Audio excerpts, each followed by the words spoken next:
Today Bangladesh view. ওপারে দেখতে পাচ্ছি বাংলাদেশ, এবারে ইন্ডিয়া। এইসব দেখতে হলে গাছ চিনতে বলো। দেখতেই পাচ্ছ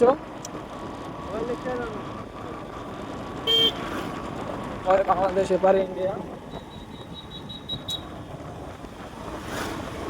পরিস্থিতিটা ঠিক এমনই আজকে বাংলাদেশ টুডে ভিউ। বাংলাদেশের ভেড়িটা দেখিয়ে দাও। বাংলাদেশের ফেরিটা তোমরা দেখতেই পাচ্ছ ওপারে। আজকে একটু এসেছি কৈজুড়ি গাবড্ডা, বাংলাদেশের সীমান্ত বরাবর। বাংলাদেশের ঠিক সীমান্ত বরাবর।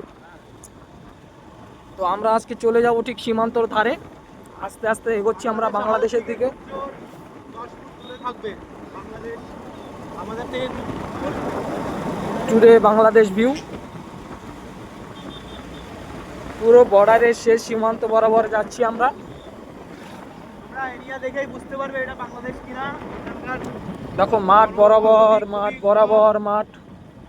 এখানকার জনবসতি খুবই কম যেহেতু এখানকার জনবসতি খুবই কম যেহেতু এখানে তোমরা দেখতেই পাচ্ছ রীতিমতো এখানে কেমন কি দবিলা জায়গাটার নাম আছে ঠিক দবিলা জায়গাটা কেমন তোমরা দেখতেই পাচ্ছ রীতিমতো। দবিলায় ততটা বাইক চলাচল নেই, এখানে বলতে গেলেও চলে, কিন্তু বাইক চলাচল না থাকলেও এখানের পরিবেশটা কেমন তোমাদের ঠিক দেখাচ্ছি, দেখতেই পাচ্ছ এখানকার পরিবেশটা ঠিক কেমন।